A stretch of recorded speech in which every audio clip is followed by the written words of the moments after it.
લોકશાહીનો ચોથું સ્તંભ એટલે મીડિયા, પત્રકારત્વ.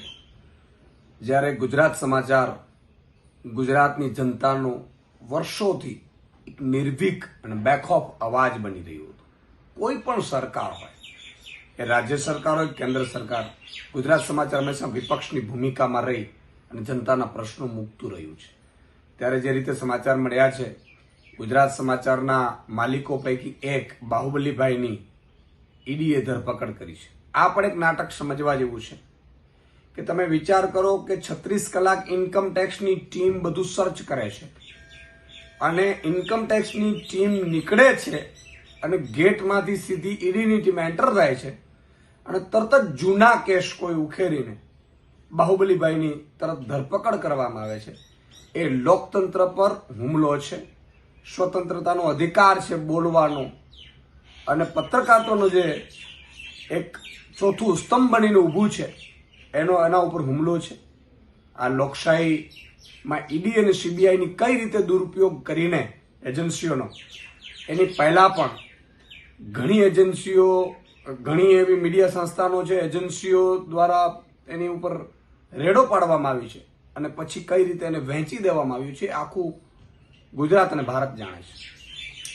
ત્યારે ઇમરજન્સી સમયે પણ ગુજરાત સમાચારના કાર્યાલયોને સળગાવી દેવામાં આવ્યું હતું. ત્યારે પણ આ છાપું જનતાનો અવાજ બનતા, સત્ય પીરસતા કોઈ રોકી નથી શક્યું અને વર્ષોથી આ ચાલી આવી રહ્યું છે. જીએસટીવી અને ગુજરાત સમાચાર બંને નિર્ભીક રીતે આજે પણ સરકારની ટીકા ટિપ્પણી હોય કે સરકારની ફેવરવાળી વાત હોય, એ નિર્ભીક રીતે સત્ય સાથે મૂકે છે. ત્યારે ઈડી અને સીબીઆઈનો દુરુપયોગ કરીને એમને જે રીતે ધરપકડ કરવામાં આવી છે, એ લોકશાહી ઉપર, ચોથા સ્તંભ ઉપર અને પત્રકારત્વ ઉપર હુમલો છે. એને સખત શબ્દોમાં વખોડી કાઢીએ છીએ. હું એક ગુજરાત સમાચારના વાચક તરીકે, આમ નાગરિક તરીકે પણ આવા સાચા પત્રકારત્વનું ગળું ઘોટવાનું જે કામ કેન્દ્ર સરકાર કરી રહી છે, એ ખરેખર નાગરિકોના હિતમાં નથી ને સરકારોના હિતમાં નથી. સરકારનું કામ એ છે કે એમની ક્યાંય ભૂલ હોય તો કાં તો વિપક્ષ કહે અથવા તો કોઈ સાચું પત્રકારત્વ કહે તો એને ભૂલ સુધારવાનું હોય, એને દબોચી લેવાનું ન હોય.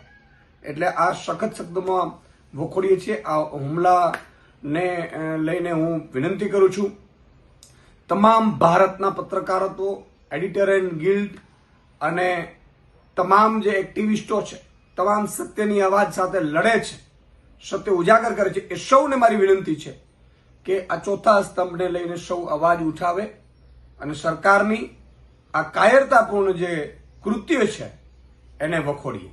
જય હિન્દ, જય જય ગરવી ગુજરાત.